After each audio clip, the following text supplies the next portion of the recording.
ఈ వారధి ఫిర్యాదుల కార్యక్రమంలో ఓన్లీ బీజేపీ కార్యకర్తలకే మీరు ఇట్లా ఇవన్నీ తీసుకుంటున్నారా? లేకపోతే ప్రజలు ఎవరు వచ్చి ప్రజలు కార్యకర్తలకు సంబంధం లేదు. మా కార్యకర్తలు ఎలా ఉంటారంటే నిత్యం క్షేత్రస్థాయిలో పనిచేస్తుంటారు. ప్రజలకు సంబంధించిన సమస్యలు ఏమన్నా ఉంటే కార్యకర్తలు వెంట వచ్చి ఇవాళ మా సీనియర్ నాయకులు, రాష్ట్ర ఉపాధ్యక్షులు, ఆ జిల్లాలకు సంబంధించిన శ్రీకాకుళం, విజయనగరం జిల్లాలకు సంబంధించిన ప్రజల ఫిర్యాదులు తీసుకొని వారి వెంట వచ్చారు.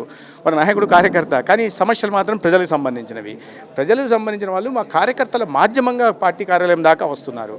కాబట్టి వాటిని గుర్తించి అవకాశం ఉన్న వాటిని అక్కడికక్కడ సత్వరం పరిష్కరించేలాగా, లేని వాటిని రెవెన్యూకి సంబంధించినటువంటి దీర్ఘకాలిక సమస్యలు ఏమైనా ఉంటే సంబంధిత అధికారులు తీసుకెళ్లి అతి త్వరగా పరిష్కారం అందించే దిశగా వారధి కార్యక్రమం చేస్తామని భారతీయ జనతా పార్టీ ఎప్పుడు కూడా ఈ క్షేత్రస్థాయిలో పనిచేస్తూ ప్రజల సమస్యల మీద ఇది ఇస్తుంది. గతంలో 5 సంవత్సరాలు కూడా మీరు చూశారు. ఈ రాష్ట్రంలో ప్రజా సమస్యల మీద కానీ, అమరావతి విషయంలో కానీ పెద్ద ఎత్తున పోరాటాలు, ఉద్యమాలు చేసింది భారతీయ జనతా పార్టీ.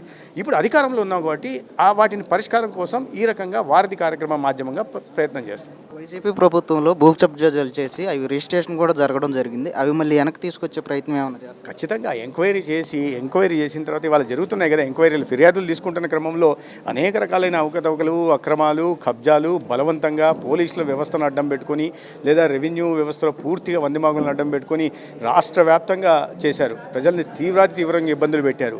భూ రీసర్వే పేరుతో వాళ్ళ సరిహద్దు రాళ్ళ మీద ఫోటోలు వేసుకోవడమే కాకుండా వీళ్ళ సొంత ఆస్తి లేదా వీళ్ళ తాతలు సంపాదించినట్టుగా ప్రజల ఆస్తుల మీద వీళ్ళ ఫోటోలు వేసుకునే ప్రయత్నం చేసి అత్యంత దారుణాలకు పాల్పడ్డారు.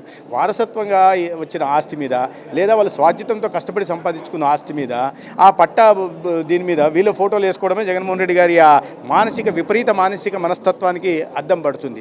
వాటిని అన్నింటినీ సరి చేసే ప్రయత్నం చేస్తున్నాం. ఈ రకంగా గతంలో దౌర్జన్యాల ద్వారా కానీ లేకుండా సరైన రికార్డు లేకుండా ఏవైతే రిజిస్ట్రేషన్ చేశారో వాటి మీద సమగ్రంగా ఎంక్వైరీ జరుగుతుంది. ఎంక్వైరీ తర్వాత పేదలకు సంబంధించిన భూముల్ని వాళ్ళకి ఇప్పించి న్యాయం చేస్తాం. చాలామంది ఇట్లా ఫిర్యాదులు తీసుకొచ్చి ఇస్తున్నారు, కానీ అవి టేబుల్ మీదే ఉంటున్నాయి, కానీ పరిష్కారం జరగట్లేదని చెప్పి మొన్నటి కూడా మాట్లాడడం జరిగింది. ఇప్పుడు టేబుల్ మీద ఏ టేబుల్ ప్రతిదీ ఇప్పుడు సంబంధిత అధికారులకు పంపించాం, ప్రతిదీ మాట్లాడుతున్నాం. ప్రజలు పరిష్కారం కొన్ని విషయాలు కొన్ని వెంటనే అయ్యేవి ఉంటాయి, కొన్ని దీర్ఘకాలికంగా ఉంటాయి. ఇస్తున్న వాళ్ళు ఇప్పుడు మీరు వచ్చి ఇచ్చారు, మీరు ఇస్తున్న దాంట్లో ఎంత న్యాయం ఉందో చూడాలి కదా, తెలియదు కదా, ఎవరో వచ్చి ఇస్తున్నారు, ఫలానా X, Y ఇస్తున్నారు. కాబట్టి వాటిని సమగ్రంగా ఇచ్చిన తర్వాత నేనే చెప్తున్నా రెవెన్యూ సమస్యలే ఎక్కువ వస్తున్నాయి. రెవెన్యూ సమస్యలు లోతుగా పరిశీలించకుండా అక్కడికక్కడ నిర్ణయాలు తీసుకోవడానికి లేదు. నిజమైన వాడు కూడా అబద్ధం ఎవరో తెలియదు. నిజం అబద్ధం తేలాలంటే దాని మీద ఎంక్వైరీ జరగాల.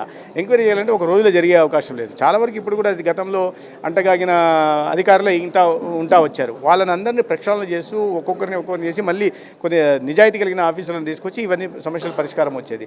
జనరల్ కామెంట్లు చేయడం ఇది ఉంటుంది. చిత్తశుద్ధిని గమనించాలి. అసలు మంత్రులు కానీ ముఖ్యమంత్రులు కానీ 5 ఏళ్ళు కలవడానికి అవకాశం లేకుండా పోయింది. ప్రజలు పెద్ద ఎత్తున వస్తున్నారు. వాళ్ళు చూస్తున్నాం కొన్ని గంటల నుంచి జరుగుతూనే ఉంది.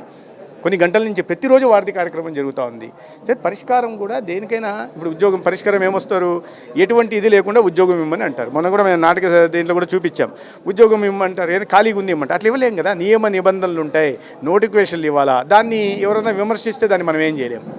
3 నెలల క్రితం ట్రాన్స్ఫర్ అయిన వాళ్ళు ఇప్పుడు వచ్చి మళ్ళీ మేము కోరుకున్న ఊరికి కావాలంటే అటు కాదు, నియమ నిబంధనలు ఉంటాయి, వాటికి అనుగుణంగా పోతాం. ఎక్కడ కూడా రూల్స్ని అతిక్రమించి చెయ్యం.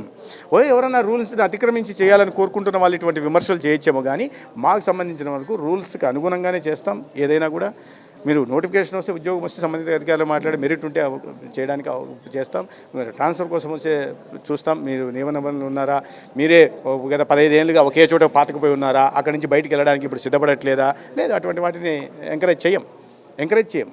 సో కాబట్టి ప్రజలకు సౌలభ్యంగా ఉండడం కోసమే ఈ వారధి కార్యక్రమాన్ని నిర్వహిస్తాం.